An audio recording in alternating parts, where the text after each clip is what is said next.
Bonjour, j'espère que vous allez bien. Je me nomme Nafissa Tunjai, j'ai 23 ans. Je suis à ma dernière année de bachelor en nutrition humaine et diététique. Je vis en Pologne et je travaille actuellement à BNP Paribas. Alors, après l'obtention de mon bac en sciences expérimentales en 2015 au Mali, je me suis rendue en Turquie pour commencer mes études en biologie moléculaire et génétique. J'ai d'abord passé 6 mois là-bas à étudier la langue turque, vu que mes études étaient censées être en turc.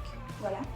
Donc après l'apprentissage de la langue, j'ai fait 2 ans en biologie moléculaire et génétique. Et après, il y a eu des problèmes en Turquie et aussi, pour être franche, je voulais vraiment pas continuer avec la biologie moléculaire et génétique. C'est vraiment intéressant comme sujet et tout, mais c'était pas quelque chose qui était fait pour moi en fait. Du coup, sous conseil d'un ami, je me suis rendue ici en Pologne et j'ai commencé mes études en nutrition humaine et diététique. Voilà comment je me suis retrouvée ici en Pologne. La diététique est actuellement un programme académique qui permet de former les étudiants en fait, d'utiliser leurs connaissances avancées en nutrition et en alimentation pour prévenir ou traiter certaines maladies ainsi que promouvoir ou maintenir une bonne santé tout simplement. Pour le moment, il n'existe pas de master en diététique, quoique vous pouvez toujours faire un master en vous spécialisant dans d'autres secteurs.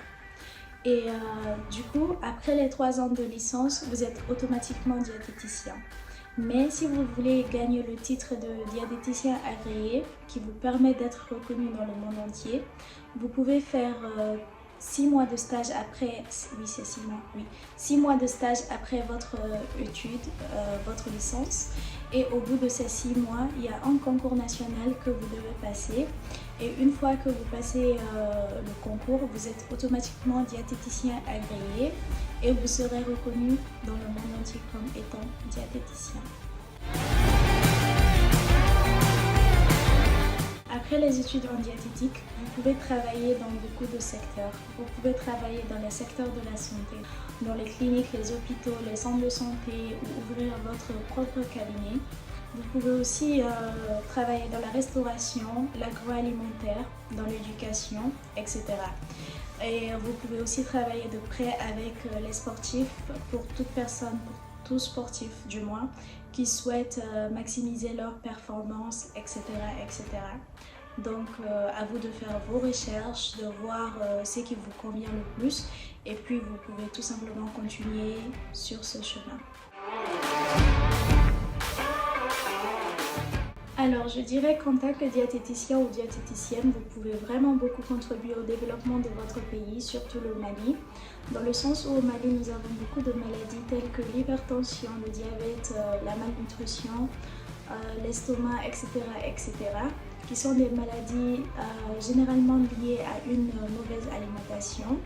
Du coup, en éduquant la population à savoir comment manger pour éviter ces maladies, nous contribuons tout simplement au développement de notre pays. Alors si je peux donner un conseil pour faire le bon choix de filière, c'est de ne pas écouter les gens et de faire ce que vous voulez réellement. Merci beaucoup d'avoir regardé cette vidéo, à la prochaine, bye bye!